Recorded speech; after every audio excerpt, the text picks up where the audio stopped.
اعوذ باللہ من الشیطان الرجیم بسم اللہ الرحمن الرحیم رب اشرح لی صدری ویسر لی امری واحلل عقدۃ من لسانی یفقہوا قولی۔ ریاکاری کے متعلق اللہ کے نبی صلی اللہ علیہ وسلم کی حدیثیں۔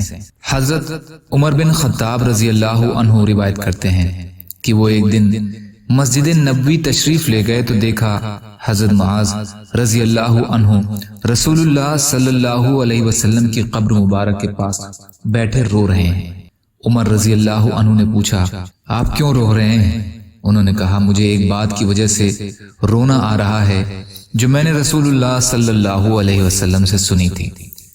آپ صلی اللہ علیہ وسلم نے ارشاد فرمایا تھا تھوڑا سا دکھاوا بھی شرک ہے، اور جس شخص نے اللہ کے کسی دوست سے دشمنی کی تو اس نے اللہ تعالیٰ کو جنگ کی دعوت دی، اور بے شک اللہ تعالیٰ ایسے لوگوں سے محبت فرماتے ہیں جو نیک ہوں، متقی ہوں اور ایسے چھپے ہوئے ہوں کہ جب موجود نہ ہوں تو ان کو تلاش نہ کیا جائے، اور اگر موجود ہوں تو نہ انہیں بلایا جائے اور نہ انہیں پہچانا جائے۔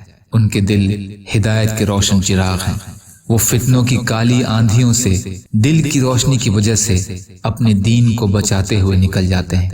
ابن حبان۔ یا اللہ ہم سب کو کہنے سننے سے زیادہ عمل کی توفیق عطا فرما۔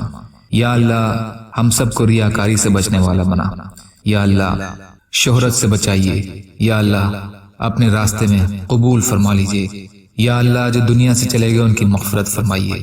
یا اللہ جو جہاں بھی پریشان حال ہیں، بیمار ہیں، قرض میں ہیں، بے روزگار ہیں، محتاج، ان کی مدد فرمائیے۔ یا اللہ ہم سب کو دنیا اور آخرت کی تمام خیر عطا فرمائیے برحمتک یا ارحم الراحمین۔ لا الہ الا اللہ محمد رسول اللہ۔ السلام علیکم۔